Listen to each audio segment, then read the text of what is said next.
السلام عليكم. اليوم حبيت نشارك معكم وصفة مقروض بريستيج في الفرن معسل. شوفوا كيفاش يجي محافظ على الشكل نتاعو. اللي ما تنجحلوش الوصفة تبعوا معايا نوري لكم جميع أسرار نجاحه بإذن الله. دوكا نحلكم حبة قدامكم باش تشوفوها كيفاش تتفتت وكيفاش يجي طري من الداخل، والذوق ما نحكي لكمش عليه. بسم الله، نبدأ على بركة الله. نحتاج إلى 3 كيلات من سميد يكون متوسط، وثلث كيلة من الفرينة، وملعقتين كبيرة من السكر، وملعقة كبيرة فانيلا، ورشة ملح. نخلطهم كامل مع بعض ونحيهم على جانب. ناخذ سمن نحطوه في كسرونة، نحطوه على النار او في البول، ندخلوه في الميكرووند حتى وين يذوب سمن غير النص. ناخذ السمن الباقي اللي ما ذابش نحركه باش يميل الخليط للبارد. وكين كيلو الكيلة تكون ناقص اصبع نكملوه بالزيت ونخلطهم مع بعض. ودوكا ناخذ هذاك السميد ونفرغوا عليه هذاك السمن، نخلطوه مليح وناخذو نحكوه بين يدينا غير 3 دقائق. كملاحظة فقط، إذا درنا السمن يكون ساخن يتقل هذاك السميد والمقروض نتاعكم يخرج يتشقق وما يشربش العسيلة. ومن الأحسن نغطوه بكيس بلاستيكي أو بابي سيلوفان ونزيدو عليه طرشونة، ما نغطوش ديريكت بطرشونة يتشرب من هذيك الليذان، ونخليوه يبات ليلة كاملة باش ينجحكم المقروض نتاعكم. ما نديرولوش ليذان تمتم نشمخوه بالماء والماء زهر. من الأفضل يبات ليلة كاملة. وهنايا هي كرايات التمر وزنتهم كامل 12 غرام.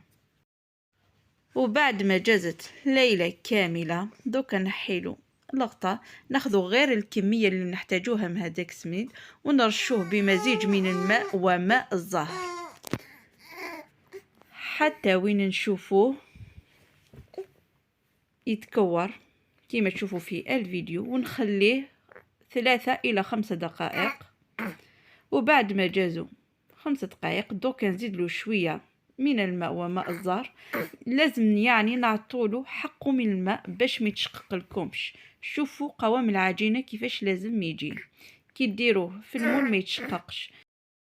وهنايا وزنت العجينه 34 غرام والتمر 12 غرام.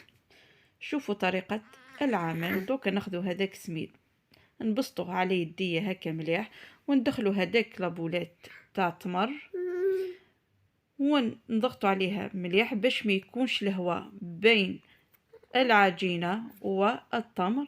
دوكا ندخلوها في المول ونضغطوا عليه ونخرجوها بهذه الطريقة. ما لازمش نمس المقروطة نتاعي باش تحافظ على الشكل نتاعها، غير نهزها بهذيك الطريقة حتى وين تسقط وحدها.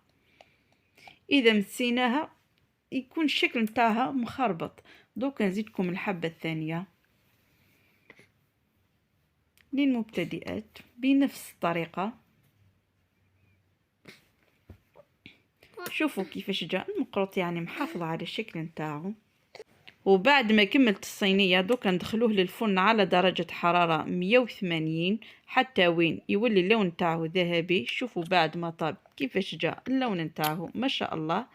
ودوكا نوليو العسيلة، لازم العسيلة تكون جارية خفيفة، ونحطوا هذاك المقروط في العسيلة. لازم العسيلة تكون باردة والمقروط يكون ساخن أو العكس. من الأفضل تكون العسيلة باردة والمقروط ساخن. ونخليه لمدة 20 دقيقة. وبعد ما جازوا 20 دقيقة دوكا نحيه ونخليه يتقطر شوية. إذا حبيتي عسليه للمرة الثانية كي تقدميه شوفوا كيفاش جاء الشكل النهائي. نتمنى عجبتكم وصفة اليوم. ما تنسوش تدعموني بالاشتراك في القناة والضغط على زر الجرس ليصلكم الجديد. إلى اللقاء، سلام.